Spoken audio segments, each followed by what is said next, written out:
Arizona, Colorado, Indiana, Michigan, New Jersey, Tennessee, and Virginia. Listen up. WynnBET is now live in all these states, and the excitement of Wynn Las Vegas has finally landed in online sports betting and casino play. From boosted parlays to live in-game offs on every major sport, WynnBET gives you the tools to win. Sign up today for your risk-free $1,000 sports bet. Download the WynnBET app now or visit wynnbet.com to start winning. You're listening to Building the Broncos with Nick Kendell and Carl Dumler, Broncos Country's leading draft and scouting analysts. Get on over to milehighhuddle.com to sound off on all things Broncos. Check mark. All right, guys, it is 6:02 Mountain Time, Tuesday night, January 11th, 2022, and we're back. It's time for another episode of Building the Broncos. Carl, since all these shows, and especially the morning shows with Scott, when my brain is still not working, I have to what hat am I wearing today? It's Building the Broncos tonight. Yep. Welcome back, Carl. I know you haven't been stateside for a second. Yeah, it's I've been living the island life for a little bit, and it was nice getting back on the beach, getting a little more tan again. And of course, we come home and it's snowing and icy and freezing cold. And my sons have never seen snow before, so this is a brand new concept for them. And we walked to our vehicle, and my son saw the frozen water bottle sitting in my vehicle. And we told him, "Hey, get in the vehicle." And he goes, "No, I can't do that. I'll turn into one of those." And yeah, they've never had anything below 60 degrees. So this is very much brand new territory, and it's been fun to watch them. We got snowball fight already in, which was really nice. Building a snowman, got to get all the traditional things in to start off with, and they're starting to like it, actually. Good. I was going to say, my sweet summer child, not knowing what a winter is like. It's probably not as bad in Kansas as it was in Iowa, just longitudinally speaking. But yeah, guys, a lot of news today. Gosh, so much Broncos stuff going on. Really excited about that. Let's say hello to some people in the chat first. We've got Dylan Von Arks in the house. Sup, Broncos Country. Make sure you guys hit that like button on the way in and subscribe if you haven't already. Thank you, Dylan. Subscribe, Facebook, YouTube, all above. Bradley Conger in the house. Sup, Broncos Country. Potentially great news coming from the court ruling today. We'll get into that. We got Rod TV with the $2 over on YouTube. Thank you so much, Rod, saying Kevin O'Connor will make Jerry Jeudy the next Cooper Kupp. Yeah, that's the dream, man. That would be amazing. Jerry Jeudy's gonna have to work on his blocking a little bit if he's gonna be Cooper Kupp in that slot. And also, I mean, for the wide receiver position, typically only ever as good as your quarterback. So if he can get a Matt Stafford in there, hell, even yeah, I guess even nice. Jared Goff, that would be nice. But we'll see. We got JJ in the house. How you doing? Hey, family. Been doing my research, and I'm really liking Kevin O'Connell. That would be great. We got Bobby's in the house. Bobby Robbie's come in. What's up, Broncos Country? Good to see you. Diamond Rattler, it's been a second. Hope you're doing well. Mark from Georgia, go Dogs. Congratulations, Mark. I was thinking about you yesterday with that game. Did you get to watch that game with the kids, Carl, yesterday? Or are you still kind of catching up?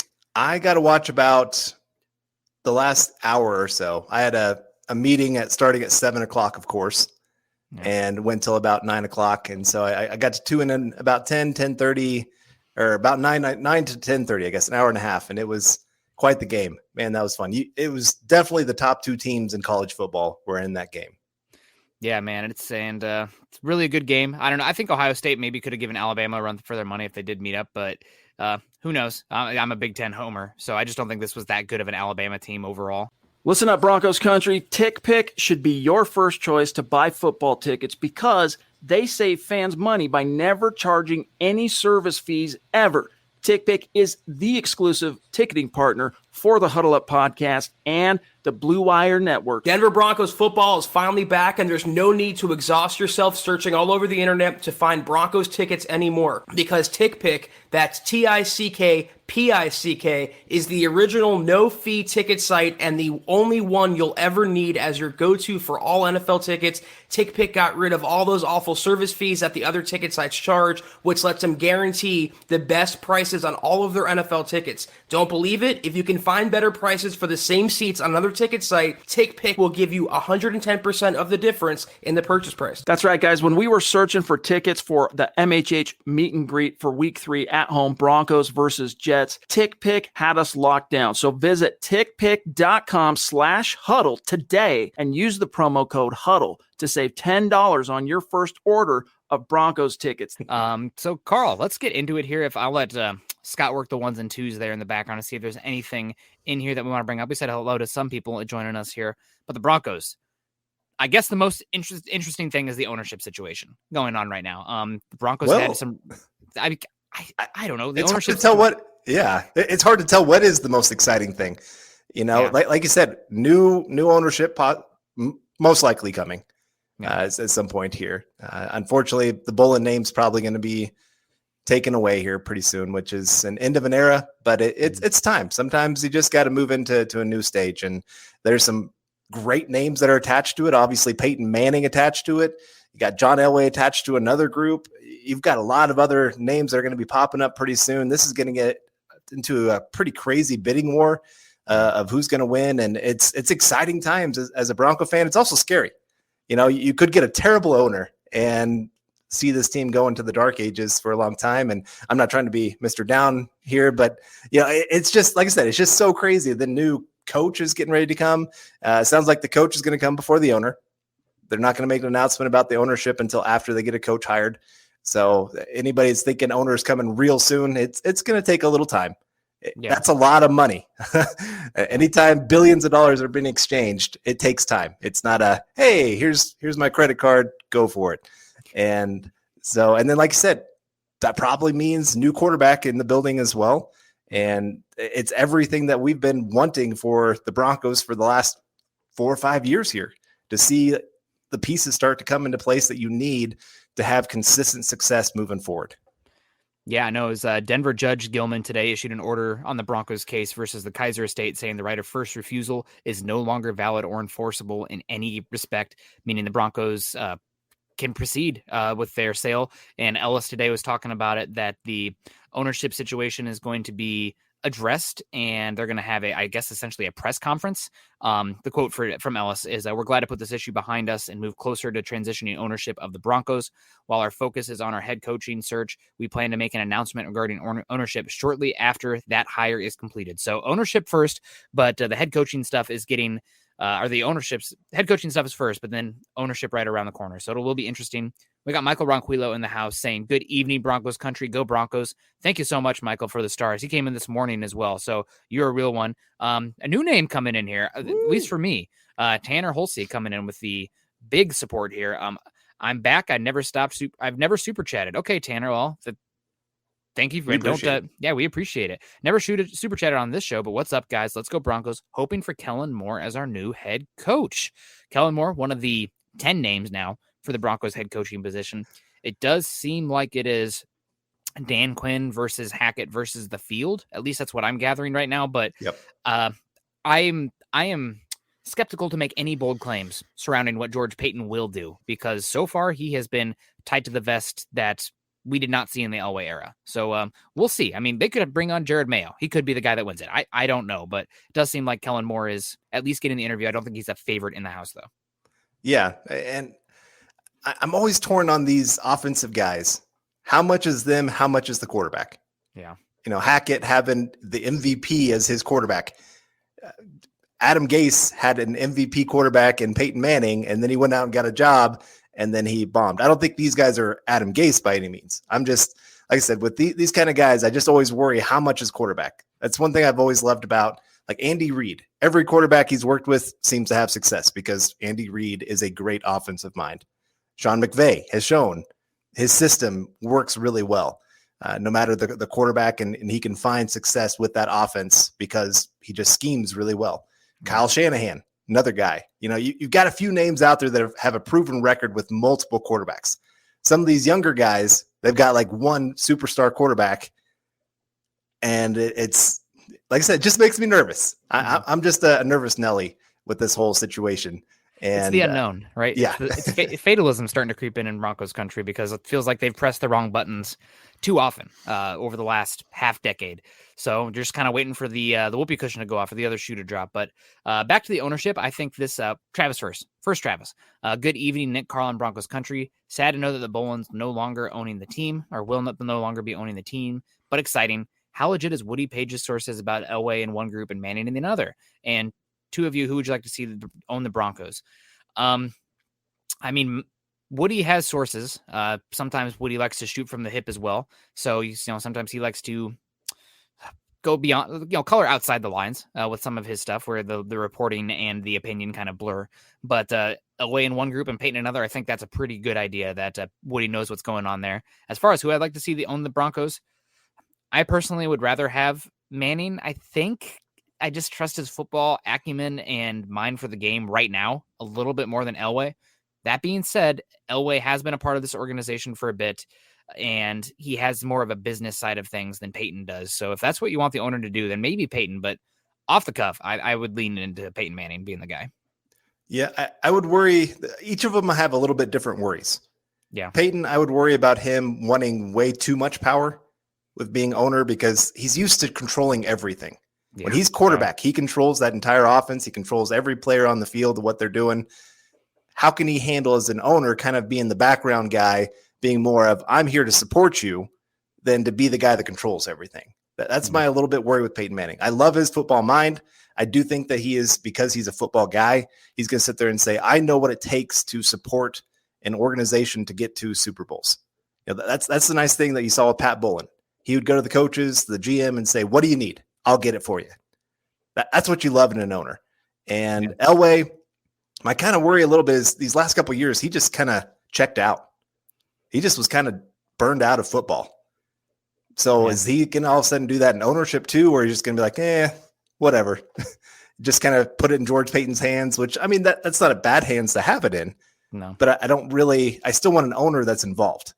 And so I just kind of worry about that a little bit with Elway. But all right, we got Zone D Sports TV coming in here with the $5 super chat. Really appreciate that. Trade Chubb for draft picks. Start over at edge rusher. Keep Locke, Mariota as backup, and look forward to next year's draft plus possible Watson trade. Let's break this down one at a time. Trading Chubb for a draft pick. Start over at edge rusher. I am not a proponent of selling low. I think you would be selling low on Chubb right now. And honest to God, him coming back and playing healthy next year for the Broncos is going to give you way more value than what you would selling him right now. What do you think you can get for Chubb? Maybe a third round pick, maybe that's what I was thinking. Fourth round pick, maybe. And then you leave yourself extremely vulnerable at the edge rushing position. Jonathan Cooper and Malik Reed, neither of those guys, in my opinion, should be starting caliber. They're not starting caliber edges in the NFL. Both good backups. Both have warts. I think both are fine. But if either of those guys are as the day one starter and then whatever the hell, who knows behind them, that's not a good spot to be. So I think probably your best value with Chubb is to keep him on the roster, see what he can come back next year. And there were some more questions there from him as well. But it's selling low on Chubb, not about that. He said, keep Drew Lock and sign Mariota to be backup. I think Mariota would win that competition. I'm actually intrigued by Mariota. Like, if there's any free agent quarterback out there that I think could be better than what the Broncos had this last year, it's Mariota. He has the running ability, so he at least brings that kind of element. He's a highly accurate quarterback.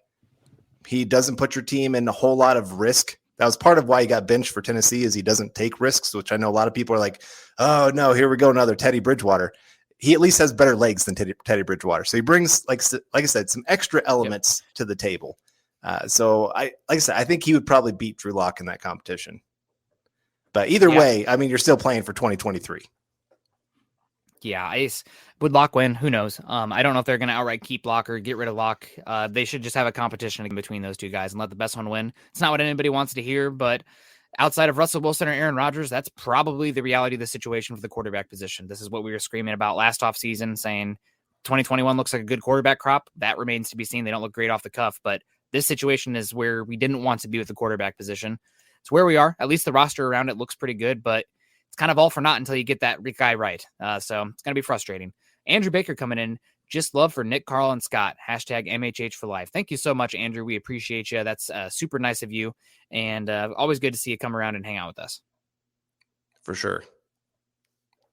So yeah, let's get into some more of this today. Some more breaking. So any other thoughts on the ownership before we keep moving? Do you think that besides Elway and Manning, is there anybody else out there that apparently there is a local group with some money backing them that has some interest? My immediate thought goes to Robert Smith, I believe is his name, was the richest African-American in the United States for a number of years and is based out of Colorado.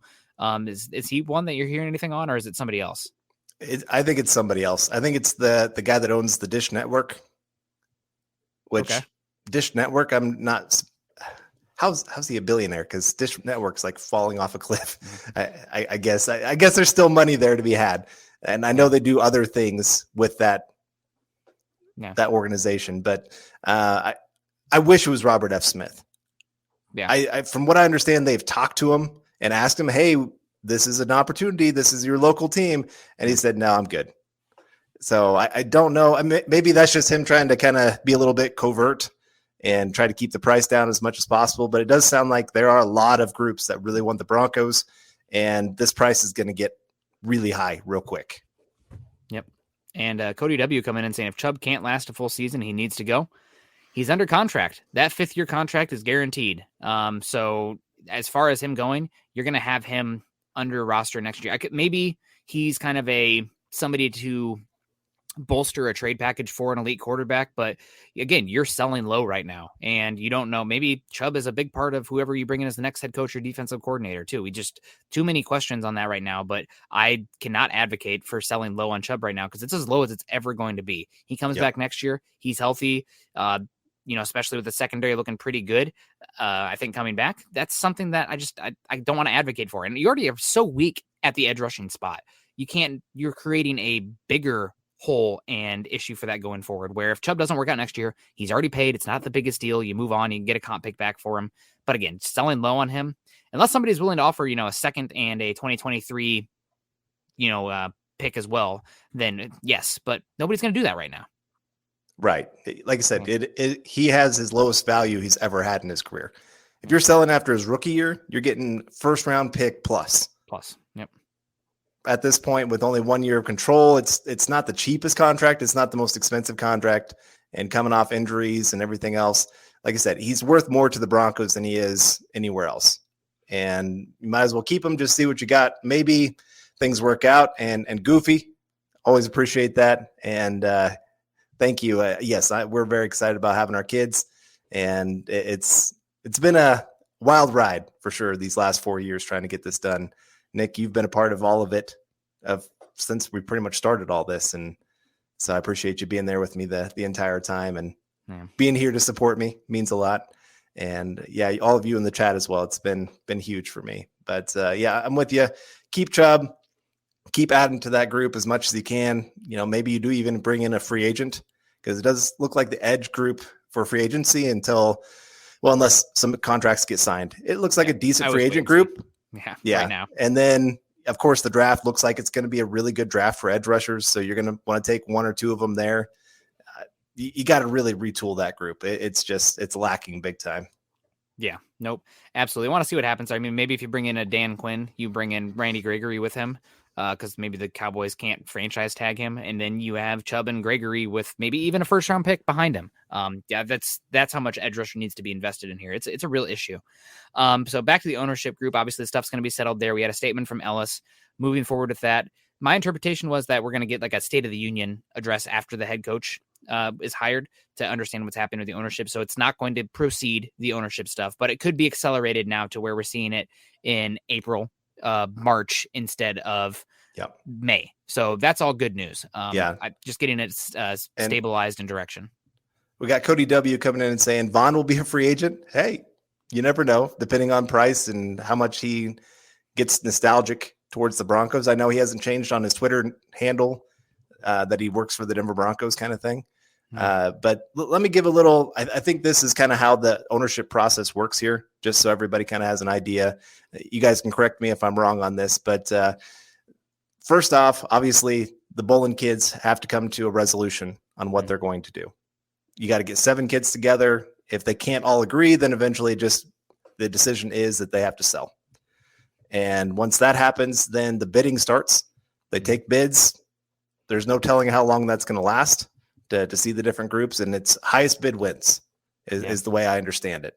There is no, hey, this is the better group for the football team. It's highest bid wins. And then after that, it goes to the other owners and they have to approve the new ownership coming in. And I think it has to be unanimous. So the other 31 owners have to approve it. Yep. And so that's why, like I said, it's a long process. It can go fast if everybody's like, hey, we got to get this through now. And everybody's motivated by it. but I don't think people really want to rush this too much.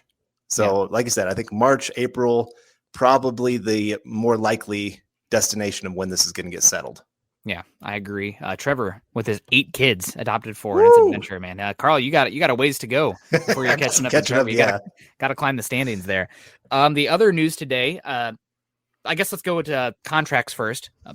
And we got George Fox saying, let's go get Vaughn back. Just saying, yeah. Does Vaughn want to come back? I know that he says he does, but you guys should know by now that these guys know how to play the fans, and where stuff that's happening with the PR front is different than what's happening with the business side of things. Yep. And maybe there's some hurt feelings with Vaughn. I'm just totally speculating here on this, but like first Peyton said, take a pay cut. We want to restructure this. Take a pay cut. Vaughn says no. They have a staring contest. Vaughn wins. They don't release him. They exercise that option on him. This is last offseason.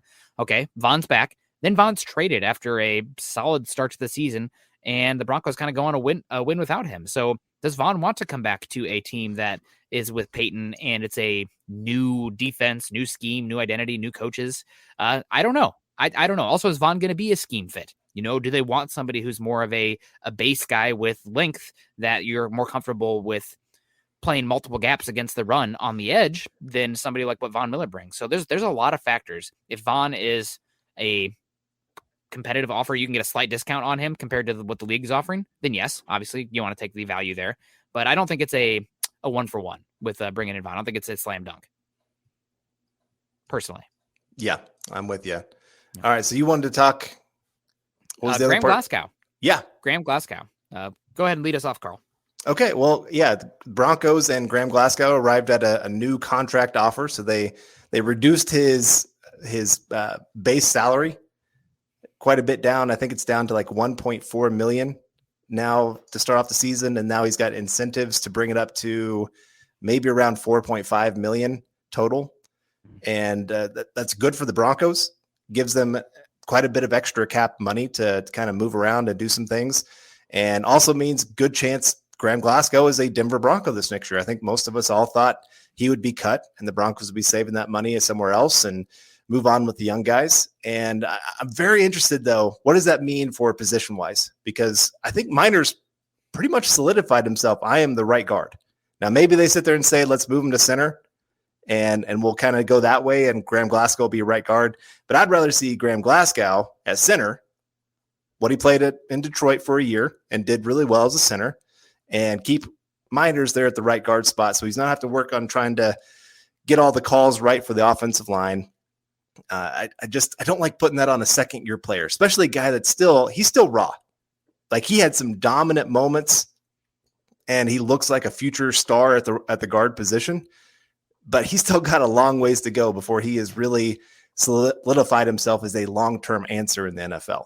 And I feel like if you move him to center, you hamper that a little bit.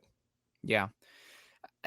Some of that depends on scheme as well and the offensive identity. Like if you are trying to play bully ball and displace guys at the line of scrimmage, you probably want Moody at right guard with Miners at center, just because those guys are going to move bodies more so, especially with a power scheme. Or if you're looking for somebody who's a little bit more pass savvy, maybe then you're looking for Glasgow and Cushenberry in that kind of situation. So we'll see how it plays out. I am happy to see that Graham Glasgow did take that discount. I see some people are saying he's still overpaid. I think it was Jeremy in the house saying he's still overpaid. In his opinion, maybe he is, but also you were going to have to eat a bunch of dead money anyway. So you're paying him to keep him, or you're paying him to not have him on the roster. That's like there's not a difference in the price there. So you'd rather keep him. He can play 3 spots on the offensive line. And my gosh, the Broncos, the interior offensive line is not great on paper, but I can't think of a group that has a higher floor entering next season than the Broncos do at the interior offensive line. You got 5 guys, and you'll probably tap on all their shoulders at some point next season, but 5 guys: Dalton Reisner, Lloyd Cushenberry, Quinn Miners, Netane Moody, and Graham Glasgow. I would say you're essentially set. And if Ryan Jensen or Brandon Scherf come in and you want to really pay and invest in an elite interior offensive line as like a core of your offensive identity, okay, especially if you're pairing that with a rookie quarterback. Okay, I don't know if it's the best allocation of resources, but I could understand it. But that interior offensive line with those 5 guys, feel pretty confident in them going into next season that the unit's not going to bottom out. You got depth and you got quality, known quality. For sure. So were you laughing at the Brandon Scherf just because in Iowa Plug A there. little bit, but also, yeah, of course, you got to laugh about that. All right, we got Cody W coming back in again saying the way Vaughn played would have to be a pay cut. Yeah, he's not what he used to be. That's very noticeable.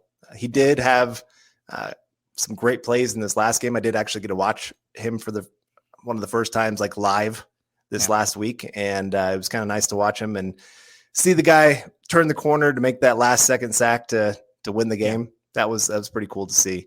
And I miss him, but like I said, it's going to have to be at the right price to bring him back. You just can't overpay a guy just for nostalgia. And all right, we got Travis Weber coming in saying, I'm intrigued with O'Connell. If he is anything like McVay, I was going to ask Carl, can't the league step in and make a sale happen even if the Bolins can't come to a resolution? Yes, they can. The league has made those threats in the past and have said, hey, we need you guys to get something resolved in the near future. And if they don't, then yes, they can force a sale. I mean, they forced the sale of the Panthers because ownership was caught in saying some very not great things. And so, yeah, they can definitely do that. They don't want to, and I don't think they're going to have to. I think the Bolins will eventually just arrive at that conclusion. It's time. I think you got 6 kids that are all in agreement, sell the team. You got Brittany that's sitting there saying, no, that means I don't have this $4.5 billion investment tied to my name. Why would she want to give that up? Yeah. So like I said, you got 6 of the 7 agreeing to it. I think she'll eventually come around, just say, yes, this is the way to go. And speaking of O'Connell, this is again where McVay is the play caller. How much is O'Connell going to come in and be able to replicate what McVay brings to the table? Well, it does sound like he's a very intelligent player. I remember when he was drafted by the Patriots, dating way back. I think he went to San Diego State. Off the top of my head, I remember watching him, not like scouting, but I was still a sicko back then. So he's. I think the Chargers, the Brandon Staley, requested that O'Connell come with to be the offensive coordinator of the Chargers, and they were denied that. And O'Connell is also the person who scripts the opening sequences of plays for the Rams as well. So he does have some fingers on that. He's not the play caller. Obviously, he's not the head of the operation. That's McVay. But the fact that O'Connell has that much responsibility, I'm not that worried about. I mean, there's a lot of worries about like Zach Taylor in that situation with the Bengals, and a lot of that offensive what he's doing right now is not exactly what McVay is doing or has done, but that's a whole totally different discussion with Zach Taylor and Joe Burrow. But I think O'Connell would be very good, and I really like that the Broncos are bringing him in.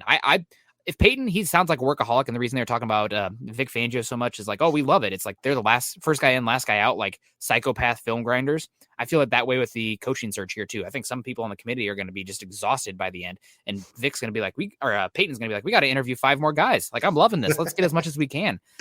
So even if they don't bring in O'Connell, I think it's going to be very good to kind of get an idea of what's working for offenses in today's NFL, and especially the Rams working with multiple different quarterbacks over the last 5 years. So we'll see how it works out.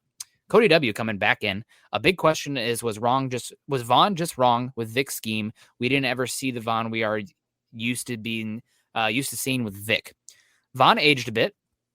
He's not the player that he was leading up to that Super Bowl run. He's still very good. Had that injury that was pretty serious last season.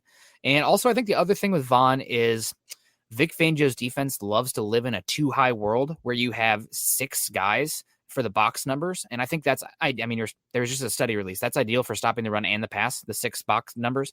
I don't think Vaughn's best at that. I think Vaughn is best when you have 7 bodies allocated to every single one of those gaps. So he can be a singular gap player, pin his ears back and rush upfield. And I don't know if that's obviously you can still have the passer. I don't know if that's as valuable in today's NFL, given where teams are going to limit the big pass plays. But still, Vaughn can get after it. He's playing in a scheme right now that is very blitz heavy. Raheem Morris, with Aaron Donald playing the most snaps ever, I think a defensive player has ever played. It's incredible. TJ Watt and his sacks can, walk off a cliff. I don't care. Aaron Donald's a defensive player of the year. But Vaughn, I just don't think he's the best scheme fit for every scheme, especially teams that are wanting to live in a 6-person box count. Yeah. And you're right. He also likes a lot of his edges to kind of close up the box around the quarterback. Yeah. Not so much about bending around the edge, getting there and quick pressure. Not that he doesn't want that sometimes. Yeah. It's just he likes to kind of collapse that box around the quarterback to make them uncomfortable, to force them into bad decisions and bad throws. when they get confused on what the secondary is doing. That's what he loves. And Vaughn, like I said, he wants to be as aggressive as possible about getting around that edge. And there's times where that wasn't what he was called to do. So you're right. They're kind of putting training wheels on Von Miller in that situation. And it's just not quite perfect. Von Miller still fits every scheme. Let's just say that. Just there are some schemes that are better for him than others. But all right, we got Tanner C coming in here with a $5 super. Thank you, Tanner. Appreciate that. Would you guys rather Denver go find edge in free agency and right tackle in the draft, or right tackle in free agency and edge in the draft? I don't think you want to fill an edge spot and a right tackle spot, regardless of what the draft, and then just let the draft fall to you. Ideally, the best players in this draft are both edge rushers in Hutchinson and Thibodeau. So I guess ideally one of those two guys is the one that fall to you in the draft. But you don't want to go into the draft in a situation where you have to lean one way or the other. The free agency needs to be used to set yourself up so that way the draft can be purely based on scheme fit, culture fit, and long-term thought process with like adding key building blocks at certain positions. Right tackle at edge rusher, both those spots could use long-term building blocks for the next 5-10 years. So you want to be able to take the best talent available on your board at those positions. So you don't want to be backed into a corner either way in the draft. Right. And it's hard to know who's going to fall to 9. Yep. Like I say, you don't want to be forced to take a certain position. And, there's some great tackles that you would love to see there at 9. There's some great edges that you'd love to see there at 9, or trade back and have some of those guys be available. I don't want to see the Broncos trade forward. That's my one thing I do not want to see in this draft. Yeah, unless Aiden Hutchinson falls to like 7 and you're like, oh man, let's just go get that guy. You need to protect your 2023 first round pick like it's the most important thing on the earth. Like it's, it's the Pope and the Pope Mobile. That nobody's touching that. Don't even look at him. Hiss. Because until you find your franchise quarterback, you need to not be trading away future first round picks, period. So even if Hutchinson falls, like you 7, that's fine. Okay. We give you 9 overall and one of our 2s and a future 3. Okay. That's not a big fall. You can probably still get the guy you want, blah, blah, blah. But also, that would be really funny because Scott would probably be really bummed to the Falcons picking at 8 and Hutchinson going off the board right beforehand. But still, you need to be protecting those first-round picks until you can get your quarterback. So we'll see. JJ coming in saying, love you guys. We love you too, JJ. I still think we need to consider Clint Kubiak for offensive coordinator. Drew did well in those last 5 games in that system in 2019. He did fine in those games. It felt a lot like what we saw this season. Just the end results weren't the same, but it was like, the protecting the football, moving the offense, maybe the offense being a little bit handicapped as far as the full field reads and the pre-snap checks for the run game, which the run game kind of falling off there a bit at the end. But I think you need to think about Clint Kubiak regardless of Drew Lock. Drew Lock right now is close your eyes and picture Sam Darnold. That's what you should be thinking about with Drew Lock. That's the category of quarterback that he is right now. One where it's like, oh, he's got some talent, but my God, he is a roller coaster. And maybe you bring him in to compete for a starting gig. Maybe you catch lightning in a bottle. But if you're going into the offseason with any plans about Drew Lock in the forefront, other than a fallback option, you're in trouble. For sure. It's those last 3 games, like you said, they brought some glimpses of decent play and a guy that could maybe be a transition player if you need him to be. But like I said, you're not looking at him as your long-term guy by any means. No. And I keep coming back to this question of what does people keep saying, play to his strengths.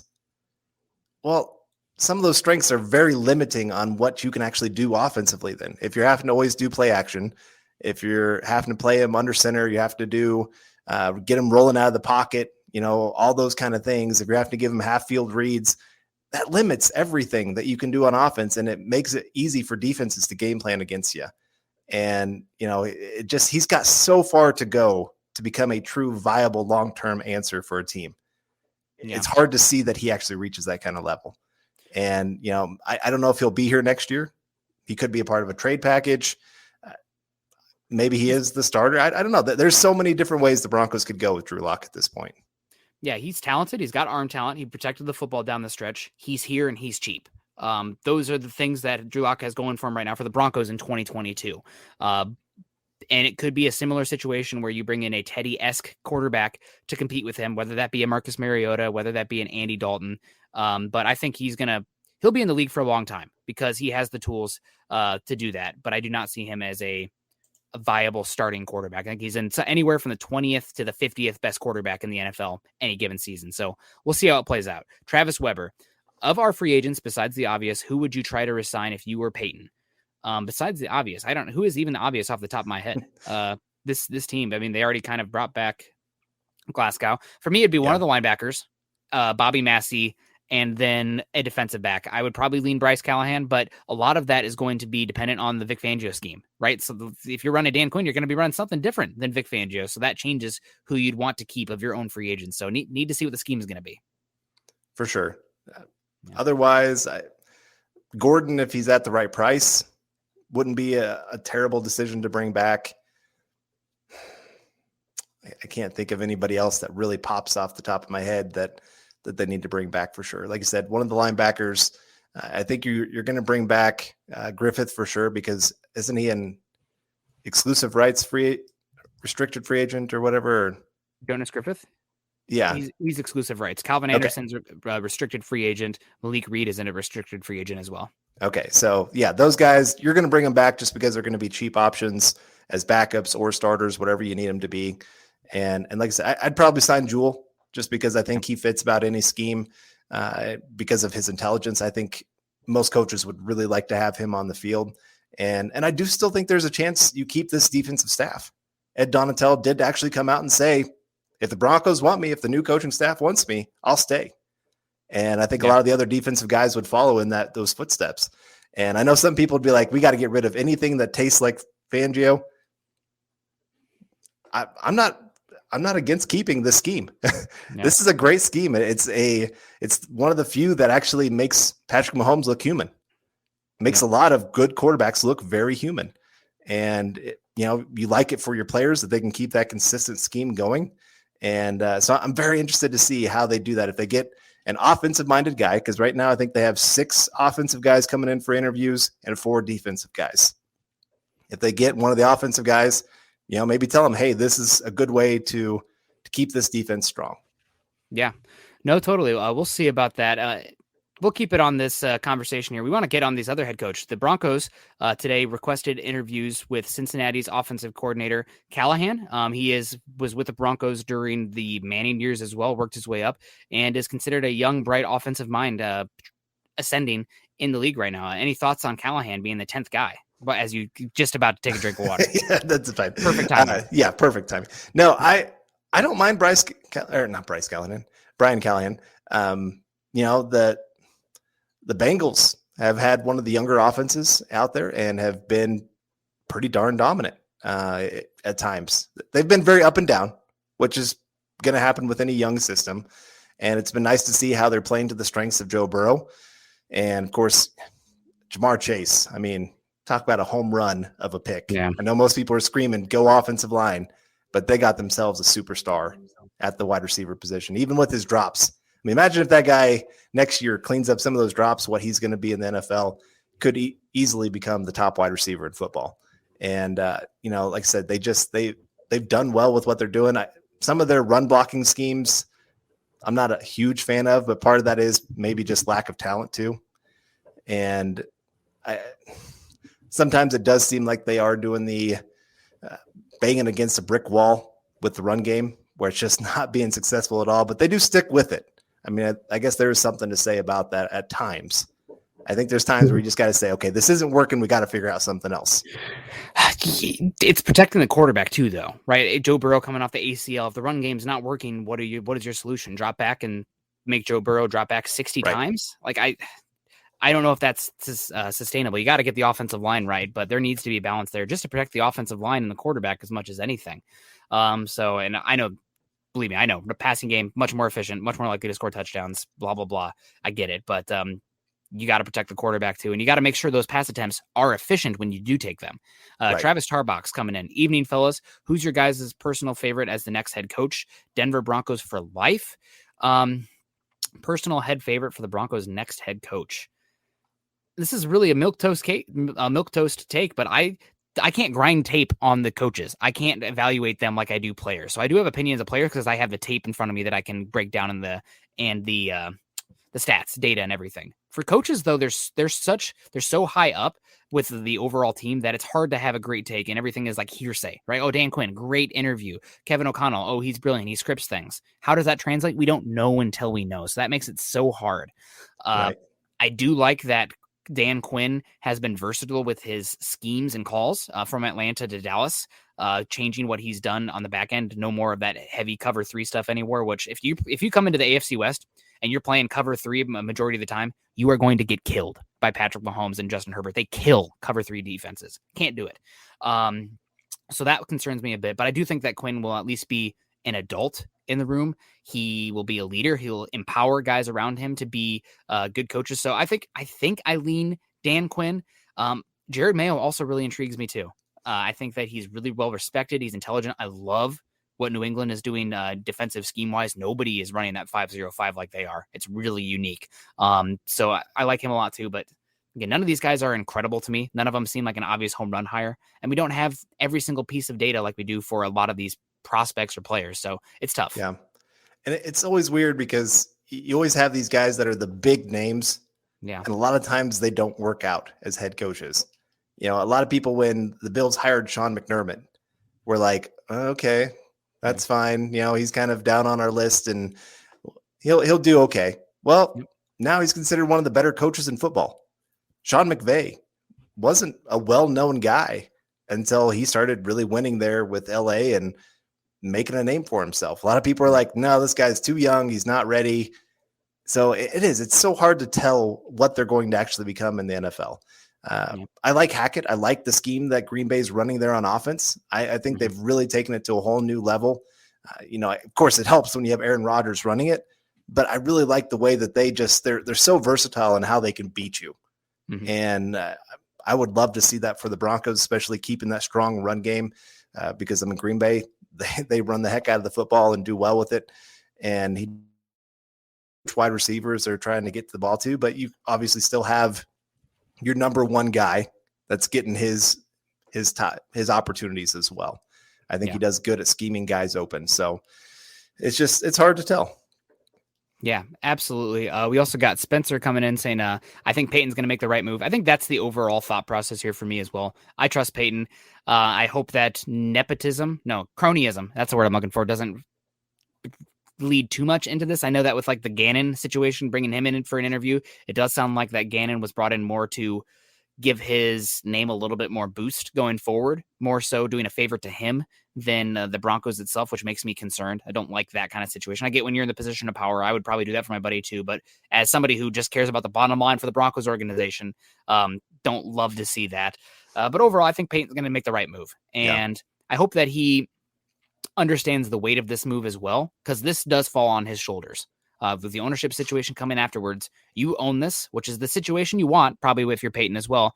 But if he gets this one emphatically wrong and the Broncos are like 5-12 next year or something, Peyton, sorry, year 2 for you? You're gone. You made such a terrible head coaching hire. Owner comes in. It's like, I don't like what you're doing here. See ya. So gotta make sure that you get this one right. I think Peyton would not have it any other way, but still it's a concern. There's a lot of weight to this head coaching hire. And as much as we make about it, it probably doesn't matter a single hoot unless they figure out the quarterback position, because for sure, God, it's hard to win in this AFC West. For sure. And, like I said, I really love one of the things that's a part of this coaching hire is some of the names that they have brought in. Like you said, it's not that they're actually bringing them in to be the head coach. Some of them are, hey, let's see, could they be a coordinator for us? Could we go and bring them from, like a Jared Mayo, from linebackers coach to defensive coordinator? Yeah. That would be a great hire for the Broncos because he's a future ascending star at the head coaching spot. And so it's nice to see some of those. And maybe they do hire him for head coach. I don't know. We'll kind of see how the interviews go. But he's casting that wide net, and he's opening up a lot of options of how you can make this entire coaching staff work. And that's what you love to see. I think Elway got too narrow focused, especially towards the last couple of hires. He said, nope, I just want about 3 or 4 guys that I really, really like. Let's bring them in for interviews. I've already got my guy that I think is going to win this. And he didn't really let much sway that. Like I heard Kyle Shanahan's interview was just off the wall amazing. And they just said, no, we're not going that direction. And that was tough to hear. If a guy interviews the best, I'm sorry, go ahead and change your mind. It's okay. Yep. Yeah, I agree. I mean, that's what you want. You want to go in with an open mind and try to retain as much information as possible, because it's not just an interview to see who's going to be the best coach of the Broncos, right? Like, it's also to glean some stuff from other teams across the league to see what's working, because obviously stuff, especially for the Broncos offense and special teams, has not been working. Why is that? What's working with these other teams, from the evaluation to the practices to the getting these guys in the right position? So it's a lot. It's a lot for Peyton. But again, talking about how much of a workaholic he is, I think he loves it. He is going to be living it. But I think one reason he was so sad to get rid of Fangio is he didn't have his buddy there at midnight anymore to, have snacks with and grind some extra film. You want to watch a Moorhead State game with me? Hell yeah, Vic, come sit down.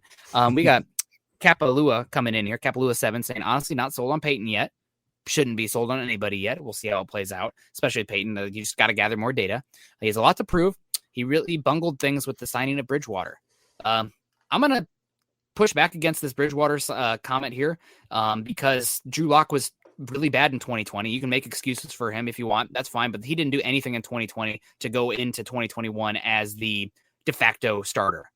So he needed to be pushed. Maybe you can say that it was a bungled job by the coaching staff to pick Bridgewater to start over Lock. I won't fight on that, but giving, what was it, a 6th-round pick for Teddy Bridgewater for $4.5 million against your cap, that is such a easy, low bar move that I don't think you can say that it was a bungle. The only move that I would say was a bungle this offseason, I guess we'll find out about the quarterback position with Patrick Surtain versus Justin Fields and Mac Jones.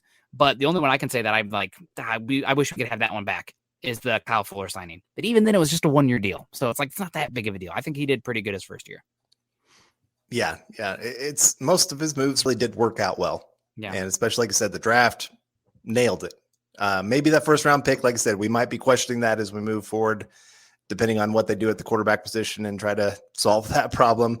Yeah. But otherwise, I'm pretty impressed with what he did for a first year. And especially, I do think there was some almost kind of sitting back, I want to figure out what this team is before I really get aggressive and get going in the right direction. Because, I mean, he's kind of handed another guy's team and had to make his little bit of mark that he could. And I think his mark was good in the right direction for this team. But all right, got Travis Tarbox coming in saying Joe Ellis squashed the Shanahan hire. Yes, that is part of it. Yeah. And, again, that's where the change in ownership is going to be hopefully a good thing. It doesn't mean that the next owner is not going to do exactly the same thing, but you just never know. I still think Elway, if they finally got down to the conversation, probably still would have gone away from Shanahan. Yeah. I think they really had made up their mind pretty early in that process, even before the interview started. Yeah. We got Travis coming back and saying, I believe Peyton is doing or had his due diligence with how promptly relieved Fangio of his duties. Good point. And will make the right decision, hoping the new head coach keeps Munchak, Collar, and the wide receiver coach. We'll see if Collar's even going to be around. There's some talk that he might retire. He's getting up there in age. So we'll see. Munchak also another one who they might have some retirement issues, but Collar for sure. I've heard that name thrown around as somebody who might be retired. There's some other guys who deserve some praise too. Red Herring, Curtis Motkins are 2 very good ones. There's the defensive backs coach as well, it's Curtis Page, maybe Page sticks out to me. Is somebody who's gotten some high talk as well. So we'll see. I mean, heck, Ed Donatel's still on the staff, so who knows what's going to happen there. But thank you very much for the support and the comment there, Travis. For sure. Carl, we don't have very much time left. Who are your top 4 names? Give me your top 3 names. And we got stars coming in from Jacob Foster first. Thank you so much with these stars. Maybe even a super sticker there. Thank you so much, Jacob. We appreciate you. Your top names for the Broncos of this position for the head coach. So Dan Quinn would be up there, just guy that actually has experience. I said going into this process, I wanted somebody that this is their second time around. He's the only guy on the list so far that has actually been a head coach before.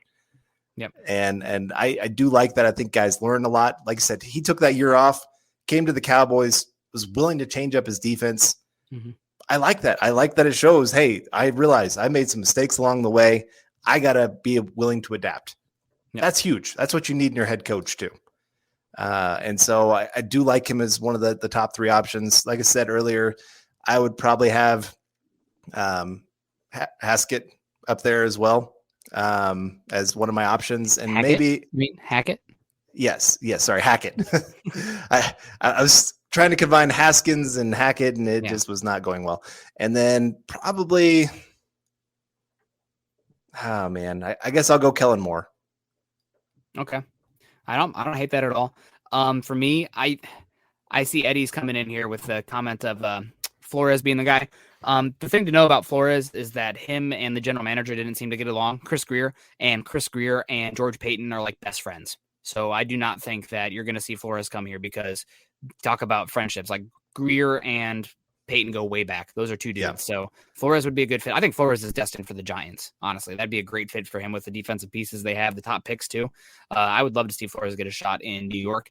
My top three would probably be, my number one would be Hackett. I really like what they're doing offensively there in Green Bay. I know you're not guaranteed to bring Rodgers with in that scenario, but like even without Rodgers, I'm interested in what they're doing with that wide zone spread. Even like the RPO looks with the backside like slant. I mean, just give it to me. I love what the Packers are doing schematically. It's beautiful. So I'll take him first. Also, I like the stability of the head coach being an offensive guy, because you're not going to lose that identity. It's probably more so paired with the quarterback, but still, I don't want to lose that identity year after year for the offensive side. So that's one. That's he's my number one. Number two would be Quinn, adult in the room, leader. The ownership situation and everything going around is not going to be too much for him, because he's been in that situation before. He's not going to be learning on the job. Also, I think he does a great job of empowering those around him, picking good assistants, which is so important. I mean, Vic Fangio might be the best schemer and grinder of tape in the world, but if he can't pick good coaches to surround himself with and put those guys in a position to succeed, he's not going to be a good head coach, and he's out. So that's the next one. Then after that, for me, it's going to be O'Connell. O'Connell's going to be number three. I really think what he's done offensively, his mind. I want that quarterback play. I need better quarterback play. If they can use Jared Goff and get him to be a top 15 quarterback EPA per play, then God bless. That'd be amazing. Jared Mayo, though, I do think he's a very interesting candidate. I think that it's not a throwaway interview by any means. I think there's a real chance that he can come in and wow them. Yeah, for sure. I've watched videos of him with his players. Yeah. Man, players love talking to that guy. And I mean, he's a real player's player because he's been there. He understands it, and just very excited guy. And I loved, I think he did an interview and he said, my family grew up where we put all the eggs in one basket. And if we failed, we just started making a new basket kind of thing. Like, it just was a really cool interview to listen to him just talk about, we're going to go for it all. And I did see another name. Peterson has not been officially wanted to come to the Broncos for an interview yet. And it doesn't sound like Broncos have officially reached out. They're talking about it. And I think there would be interest, but that's why I didn't include him. If he is actually interviewed, Peterson would be in my top three. Yeah. Yeah, I don't know if there's anything there with Peterson, but we'll see. You still got a chance to interview him. You still got a chance to see Jim Caldwell come in for an interview as well. So it's going to be interesting at what happens with that position. So any final thoughts here before we start wrapping on up? Obviously, we have the head coaching stuff, and we'll let the chat kind of dictate where we're going from here. But anything else on this the topic of the head coach? Is there anybody that's you do not want anything to do with? Gannon would be one. Okay. Just his defense got better this year. Yeah. But some of how he was calling games just drove me crazy. It was so vanilla. A lot of just, we're going to play complete, almost like prevent defense and have things wide open underneath. And teams, I think there was like 5 games where quarterbacks completed 80% of their passes. And it was kind of a very up and down. And I don't want to see that here in Denver. And I hope that his connection to Peyton doesn't play out in that direction. I can't remember his name, but the defense coordinator for Detroit probably would be one that I would not be all that interested in. That's Aaron Glenn, former first-round pick, defensive back for a number of years. I think he might have even played for the Texans. I remember him like one of the early video games that I had. Glenn as well. Yeah, he's definitely one. I don't want Eric Bieniemy. I don't think that he is it sounds like from people covering the KC beat, they are really trying to propel Bieniemy as well. And it's not that Bieniemy is not a good play caller. It's more so that he is, they want to keep Kafka. They're afraid that they're going to lose Kafka, so they want to promote Kafka within and Bieniemy's spot, moving on from Bieniemy to keep Kafka. So Kafka's got to keep your eye on there. Will be interesting to see if he plays out. And I would be interviewing Kafka as well if he's this intelligent and well-rounded. I'm not interested in bringing in, like you talked about, Aaron Glenn. For me, doesn't really do it for me. Jonathan Gannon, not interested. Eric Bieniemy, not interested. Also, Luke Getsy, the pass game coordinator for the Packers. Again, I think that's more so bringing him in for more of a coordinator spot or just kind of gleaning what they are doing schematically there in Green Bay, which is beautiful. So those are the ones that stick out to me as a yay or a nay for me. Yep. I would agree completely with that list. All right. Well, Carl, I guess we got to get into it a little bit because we haven't had a chance to talk yet. This is building the Broncos. The Broncos did finish with the 9th overall selection. Right now, gun to your head, who are the Broncos taking at that pick if they have that pick? If they stay there, yeah, Neil makes a lot of sense. Oh, you think he's going to be there? I'm hoping that he'd be there just because I think, especially if the Broncos, that means the Broncos didn't get Wilson or Rodgers. Yeah. So you're probably wanting your identity of your team to be the bully that just runs people over. So he makes complete sense to put him at that right tackle spot. Yes, he's not the quickest of feet by any means at the tackle position. Can get himself. I know. He's fine. I'm not. I agree, but he's not the quickest. But you're really viewing him as a guy that's going to be getting downhill, running people over, setting that edge, just doing well of just making people pay. And you stick him, and especially if you stick him next to Miners, I mean, can you imagine those two guys just running together and just clearing a lane? I mean, 3rd down and 1, forget about it. That's an easy play for the Broncos at that point. And that would be my pick if he's there. You're right. Good chance he's probably not going to make it to 9, but that's my dream.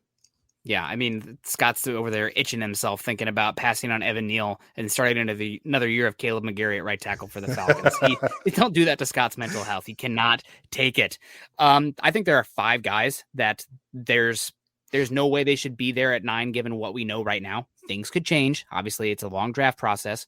But obviously, the 2 top edge rushers, Kayvon Thibodeau and Aiden Hutchinson, off the board. I'm not even consider them. They're still in the top 10 of the big board because they're there, but I don't think they're going to be there. I don't think Evan Neal is going to fall to 9. I don't think Kyle Hamilton is going to fall to 9. And I don't think Derek Stingley is going to fall to 9. So that leaves Andrew Booth, that leaves George Karlaftis, that leaves David Ojabo, and that leaves the guy that I'm going to say here. We're both thinking the same spot, but a little differently. Ike Ekwonu. You talk about wanting to be the bully in the AFC West with all these teams that are finesse, throw it around the yard. You want to punch teams in the mouth. I think Ekwonu is the best run blocking player I've seen since Quentin Nelson. I mean, legitimately, just driving guys at the point of attack. So strong. Do want to see what his arm measures that. But Rashawn Slater, best rookie left tackle we've seen since maybe Ryan Clady. Even like that, dating that far back, 33-inch arm length. Not as long as he's 33, I'm okay with it. Isaiah Wynn, 33 and I think a quarter, and he's only he's just barely 6'3". So I'm not as worried about that with them. So Ike Ekwonu, he's the guy that I'm going to say right now will be the Broncos pick at 9. They could be looking at edge. They could be looking at defensive tackle like a Jordan Davis or something.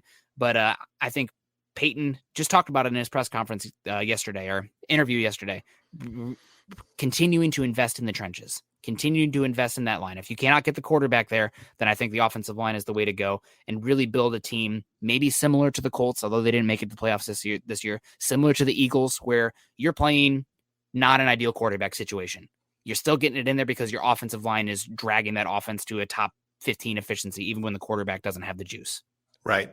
So what percentage would you put on it right now that the Broncos actually pick at number 9? Ooh, God, 50-50. And it's not just the Broncos with trading that for a quarterback. It's also trading back. I think that if they look at this quarterback class and they say, you know what, I like a lot of these guys, but none of them are worth the top 10 pick, which God, I hope they come to that conclusion. Then trading back would be the best thing they could do unless they're not getting a good enough offer or one of those guys that I mentioned earlier for the top 5 fall to them. Then it's like, you know what? We want to get good players. Like we can figure out the quarterback. It'd be good to have the extra assets, but there's no guarantees and we love Evan Neal. So grab him. But that's the got to be continuing to set yourself up for a quarterback, if not having a elite long-term building block with that top 10 pick. I'm with you there. I'm for sure. I'd probably put it at 60-40 that they're not picking there. 60 that they're not, 40 that they will. Yep. Well, I hope they don't, because that means you're either moving back. Oh, gosh, I say that. I really hope they don't trade up to like 4 overall and take a quarterback. I will lose my mind, especially with this draft class. But we'll see. Thank you guys for joining us today. Obviously, different opinions going on in the chat there with Drew Lock. Such is life, which has been this offseason. But we're all going to see how it plays out as time passes on. Maybe Drew Lock goes on and becomes a franchise quarterback. Maybe he goes on and becomes Ryan Fitzpatrick. Lord only knows, only time will tell. But a lot of exciting things going on in Broncos country right now. It's things are going in the right direction. So that will be fun. And we got JJ saying, I'm going to raise an army to rid us of Nick and his negative ass. I think it's ass. My negative ass. Well, sorry, JJ. I don't think I'm going anywhere.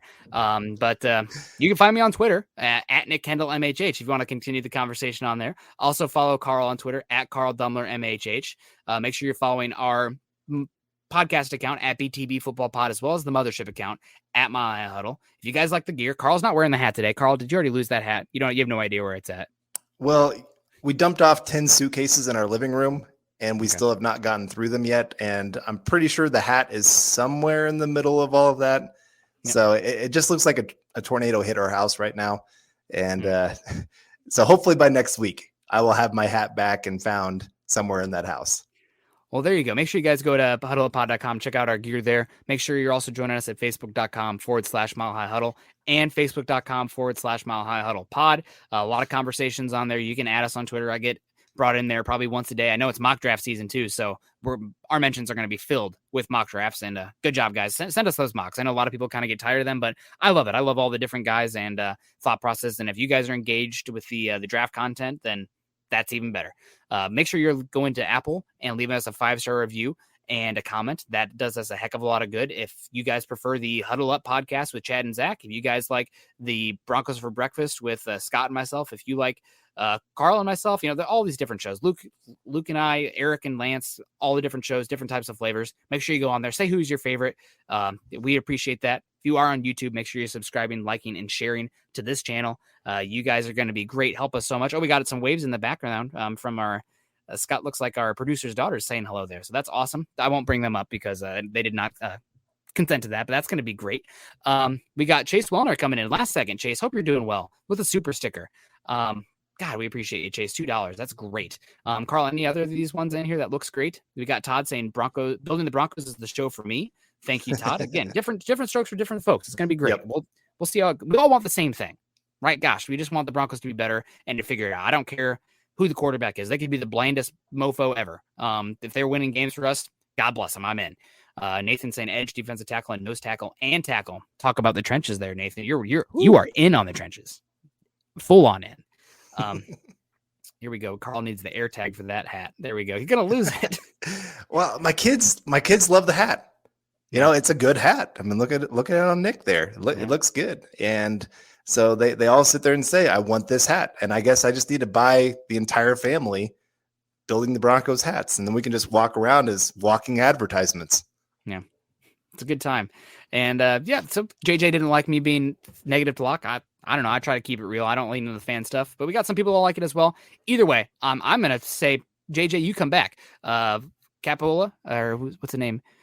Kapalua, come back, man. Let's engage. I'm not afraid of a little bit of different conversation, and that's always a lot of fun. You guys are great. We love you. Keep at it. We will see you again. Scott and I will see you on his channel tomorrow morning, and you guys obviously will have Huddle Up podcast tomorrow night to take you through your Wednesday. So we appreciate you. Everyone stay safe. Choose kindness. Choose compassion. I know things can get a little bit tough out there, a little bit hurt feelings, but again, we all want the same thing. We want this Broncos team back in the playoffs. Second longest playoff drought in football right now behind the Jets. We got to right that ship. And I think we're going to right that ship. And let's think about 2022 as the season that propelled us back in the playoffs, getting things right. So we appreciate you guys. Stay safe. Go Broncos.